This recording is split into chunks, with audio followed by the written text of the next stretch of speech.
मालिकेच्या येणाऱ्या पुढील काही भागामध्ये आपल्याला जबरदस्त असा ट्विस्ट पाहायला मिळणार आहे. गौरीने लिहिलेली चिठ्ठी कामिनीने बदलल्याने राजनसमोर स्वतः गौरी उभी राहताच अन्नपूर्णाच्या नातीला आणि अन्नपूर्णाला फार आनंद झालेला असतो. हेच आपल्याला या आजच्या ट्विस्टमध्ये जाणून घ्यायचं आहे, पाहायचं आहे. त्यामुळे व्हिडिओ शेवटपर्यंत नक्कीच पहा. तर आता प्रेक्षकांनो, कमळीला सुद्धा फायनली समजणार असतं की तिची आई गौरी आणि राजन खरंच तिचे आई बाबा आहेत. आणि शेवटी ह्या अवस्थेला माझी आई जबाबदार होती का, ह्या सुद्धा गोष्टी तिच्या आता लक्षात येणार असतात. आता तिला अनिकावर सुद्धा संशय येऊ लागलेला असतो की अनिका ह्या सगळ्या गोष्टी करते, तीच माझी कॉपी करून माझ्या विरोधामध्ये ह्या अशा गोष्टी करते का, हा संशयसुद्धा आता इथे कमळीला येऊ लागलेला असतो. तर आता आपण पाहतो की नेहमीप्रमाणेच दुसऱ्या दिवशी सकाळी लवकर कमळी स्वतःचं आवरते आणि त्यानंतर नेहमीप्रमाणे ऋषीकडे आता क्लाससाठी निघालेली असते. ऋषी जे काही कॉलेजमध्ये होतो ते सगळं तिच्याकडून घरी करून घेत असतो. आणि त्यानंतर आपण पाहतो की आता ऋषी कमळीला सगळे काही धडे देत असतो. कमळीसुद्धा ऋषीसोबत मन लावून अभ्यास करू लागते, पण तिचं मन सतत राहून राहून राजनकडे जात असतं. आणि ऋषी तिला विचारतो काय झालंय, त्यावर कमळी त्याला सांगत असते, ऋषी सर मला समजत नाही बघा, राजन सर असे का वागायला लागलेले आहेत. खरं तर अजूनसुद्धा ते दारूच प्यातेत आणि त्यामुळे मला फार टेन्शन आलेलं आहे. तेव्हा ऋषी म्हणतो, हे बघ कमळी, तू जास्त विचार करू नकोस, आपण ह्या गोष्टीवर काहीतरी तोडगा काढूयात. आता ही गोष्ट गौरीला समजते.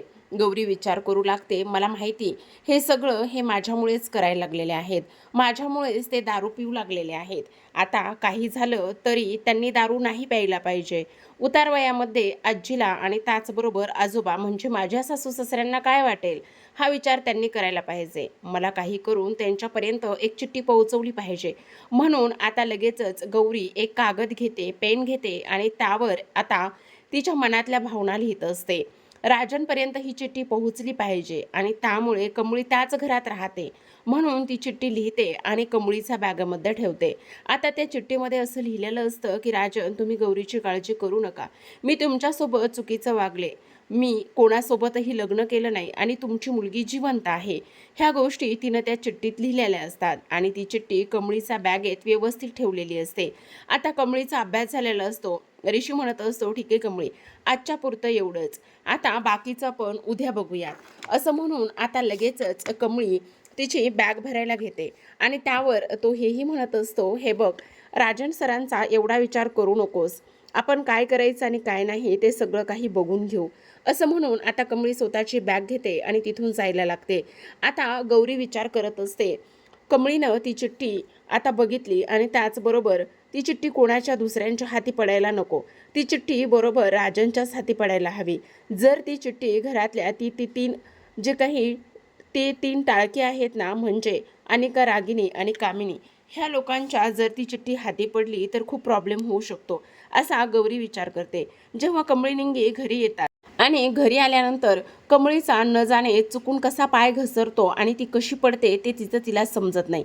तिथेच बाजूला कामिनी उभी असते आणि कमळी स्वतः तर पडते पण बॅगसुद्धा तिची खाली पडते. त्यावर कामिनी म्हणत असते, काय गं कमळे, अशी कशी पडलीस, बरी आहेस ना तू? तेव्हा कमळी म्हणते, हो मी बरी आहे. आता कमळी पटकन स्वतःची बॅग उचलते आणि निघून जाते.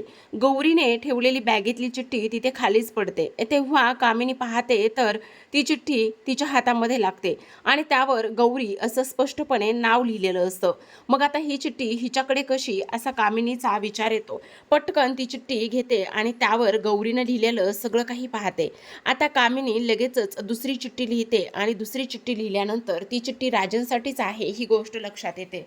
पण ही चिठ्ठी कमळीकडे कशी, म्हणजे कमळीला गौरी म्हणजे तिची आई भेटली असेल का आणि हा निरोप तिने राजनला द्यायला सांगितलेला असेल का, म्हणजे गौरी आहे आणि गौरीसुद्धा कमळीला भेटते वरचेवर, पण आपल्या कोणालाच ही गोष्ट माहिती नाही, ही गोष्ट कामिनीच्या लक्षात येते.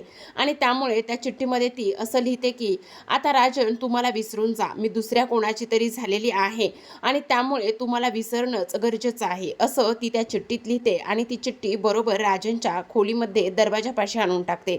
आता इकडे अन्नपूर्णा कमळीला म्हणत असतात, कमळी काही कर पण माझ्या राजनला ह्या दारूपासून दूर कर, बघ ना कमीत कमी तुझं तरी तो ऐकेल.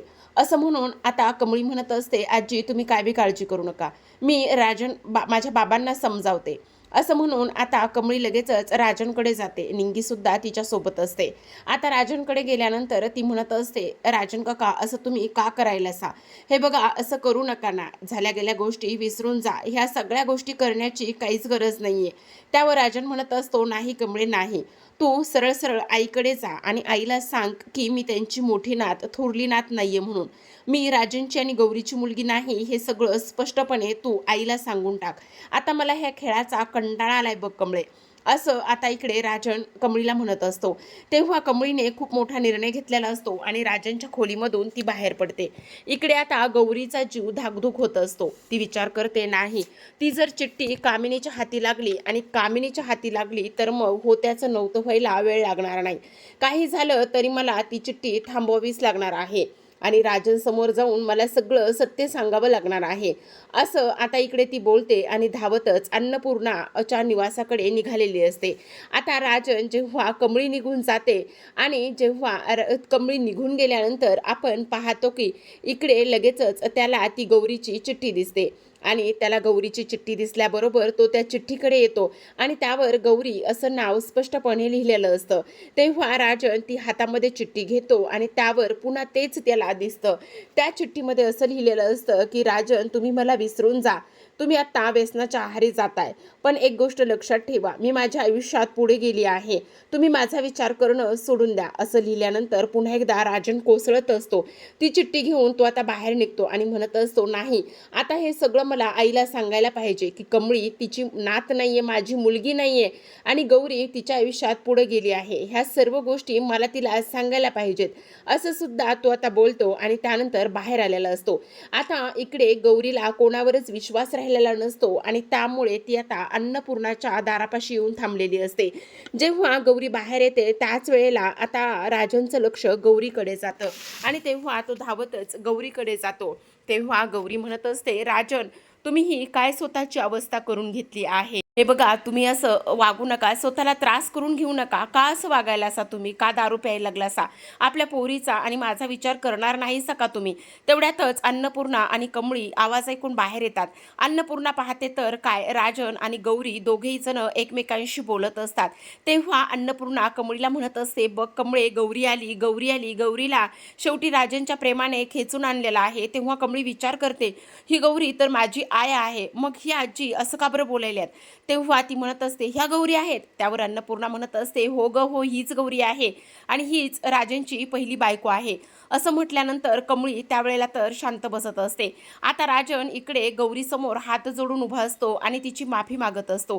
त्यावेळेला आता इकडे गौरी म्हणत असते, राजन तुम्ही हात जोडून माझी माफी मागायची काही बी गरज नाही, चूक तर माझी आहे, मी तुम्हाला खोटी गोष्ट सांगितली आणि त्यामुळे तुमची ही अवस्था झाली. राजन मी तुमच्याशिवाय कोणाचाही विचार कधी केला नाही आणि करणार सुद्धा नाही. आत्तापर्यंतची 17 ते 18 वर्ष तुमची वाट बघण्यात घातली आहेत. माझ्या पोरीला मी सुखरूप ह्या घरामध्ये तुमच्यासोबत तुम्ही तिला घेऊन आलात, तीच खरी तुमची मुलगी आहे, कमळी आपली मुलगी आहे. असं जेव्हा ती सांगते तेव्हा कमळीला धक्का बसतो, सोबतच अन्नपूर्णाला आनंद झालेला असतो. तेव्हा राजन आता गौरीचे हात हातात घेतो आणि आयुष्यभरासाठी तुझा हात मी सोडणार नाही असं पुन्हा एकदा वचन देतो आणि इथून पुढे दारू पिणार नाही ही सुद्धा गोष्ट सांगतो. तर अशा पद्धतीने आता कामिनीचा तिच्यावरच उलटलेला असतो आणि शेवटी गौरीने येऊन राजनला दारू पिण्यापासून वाचवलेलं असतं. तर कमळी शेवटी राजन आणि गौरीची मुलगी आहे सिद्ध झालेलं असतं.